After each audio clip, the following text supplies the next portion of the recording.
Today we will be replacing the centrifugal clutch on my 2011 Honda TRX250X. The parts you're going to need are the sprag, the basket, the actual clutch part, the gasket, and the oil. Alright, the first thing we're going to do is take off the oil cooling lines on the clutch cover. It's going to be these two bolts right here and here.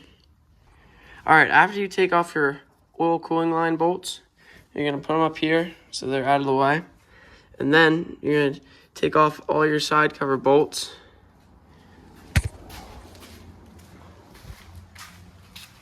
All the way around to get the cover off. And also, before taking off your cover, you want to take off your clutch cable. And you also want to make sure you clean the case so no dust gets in your engine. To get the case off, you want to tap on these little ears here all around the motor to get the case off. And don't bang one side only, just tap around the whole thing and it should come off. And when you get the side cover off, you want to make sure you don't lose this clutch release pin when taking it off. Alright, to take the actual centrifugal clutch off then, you want to take your ratchet or wrench or something like that and take these bolts off here. To take this nut off here, you're going to want to put a bolt or like the original bolt here, like a pry bar or a screwdriver, and then this is left-hand threads. So you're going to want to tighten to get it loose. All right, after you get this nut off, you want to use a screwdriver to take the top off of this. And then you want to just take the clutch part out. And there you go. Okay, to compare, this was my old clutch. And this is the new clutch. So I definitely think it was time for a new one. Okay, to get the basket off, you're going to want to find, there's like a little kind of indent on the clutch part here.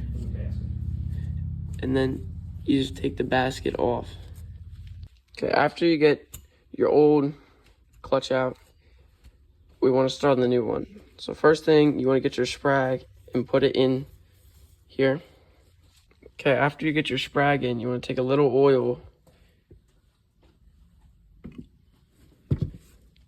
and spread it around the inside of the basket. You want to make sure to put the oil on the sprag part, not on the basket area, because this cannot be dry when you put it on the bike.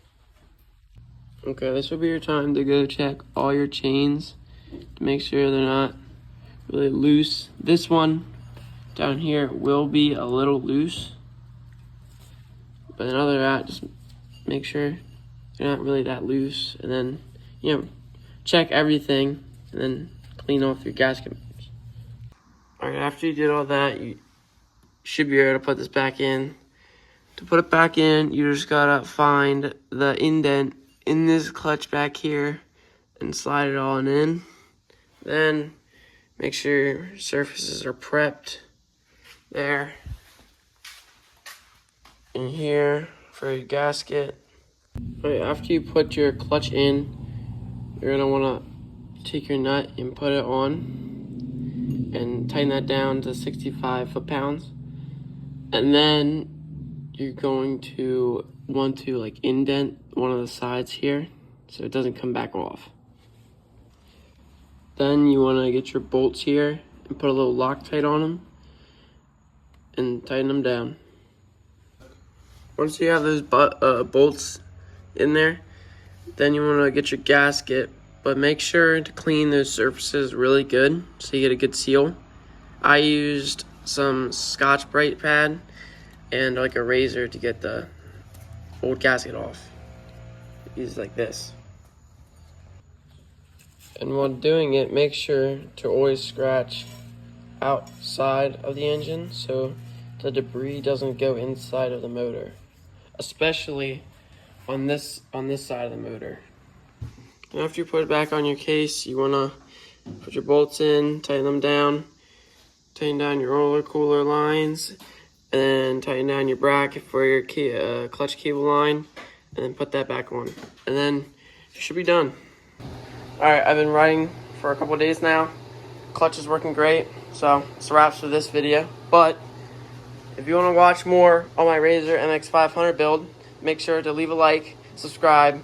Peace.